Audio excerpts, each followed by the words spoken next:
Assalamualaikum warahmatullahi wabarakatuh. My name is Siti Rahma Wahyuni Amirullah. I am student of University Muhammadiyah of Makassar.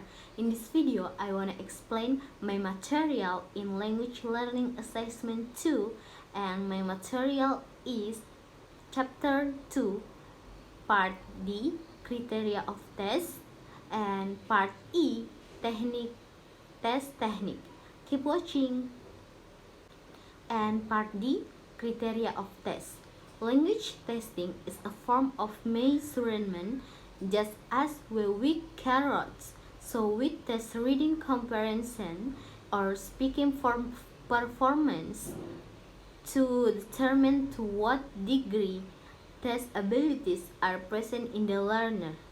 There is potential for error when we weigh carrots. For example, the scale might not work properly, or it may not be highly sensitive, so that we must settle for a rough estimate of the correct weight. Furthermore, the carrots might be wet or dirty, or there might be a few sweet potatoes mixed in.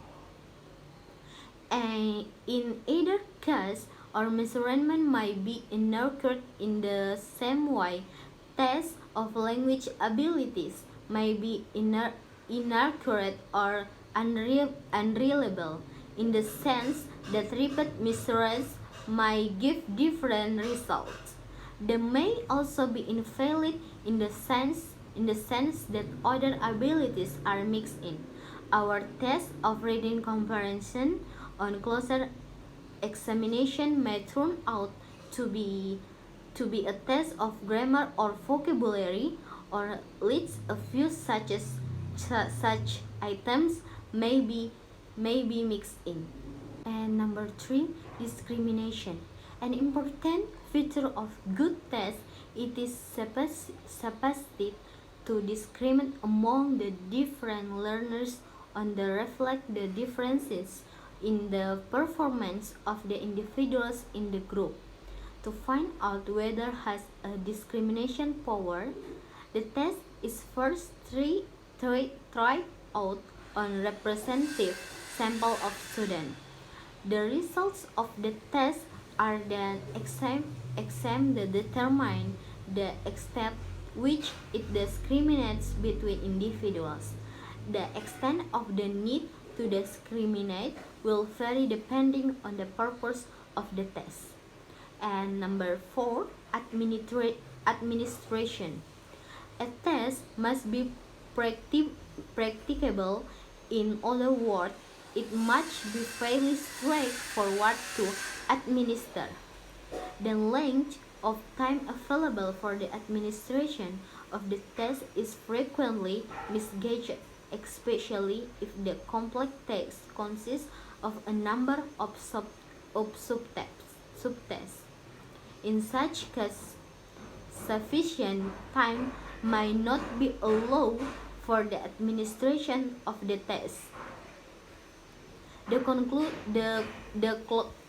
collection of the answer sheets, the reading of the test instructions, the time to be allowed should be decided on result of a pilot administration or a tryout of the test.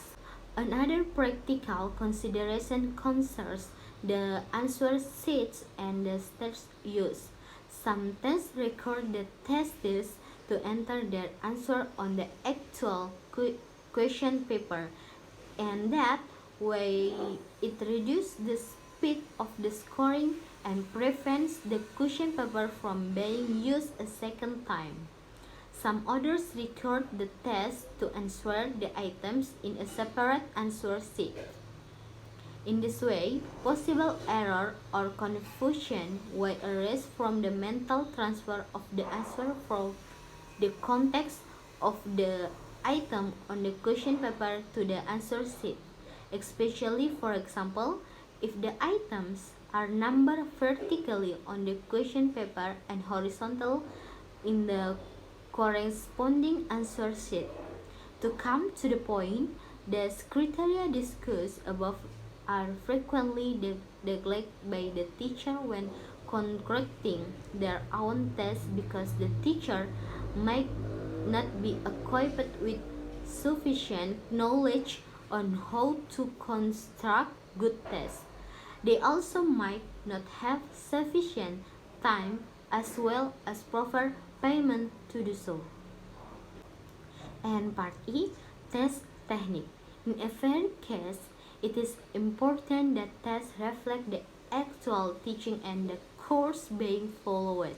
In the other words, if a more traditional, say, structural approach to language learning has been adopted, the test techniques should closely reflect such a structural approach.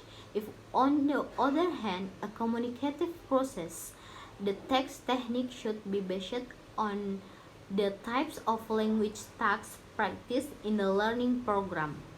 It is clearly unfair to administer a test divided entirely along structural points to those students who have followed a course concentrating on the learning of the four language skills, emphasizing reading comprehension.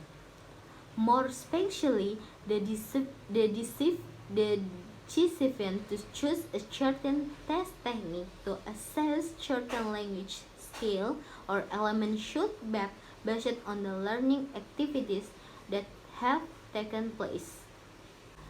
The important point is that assumptions about the value or particular types of acquisition activities must be defined relative to the testing context. In the word, if the process of action recognition or identification, the test should not be evaluation or analysis. It may be a multi-choice test, true, false, or completion, but not essay test. The reason is that recognition or identification needs simple of level of cognitive process than evaluation or analysis. And the central problem is that deciding what test to use is very subjective depending of the teacher's consideration. There is still no standard criterion on the types of test technique that match certain types of teaching and learning technique. For example, what test techniques are suitable for the teaching of structure using communicative approach? That was my video. Thank you very much for watching. Wassalamualaikum warahmatullahi wabarakatuh.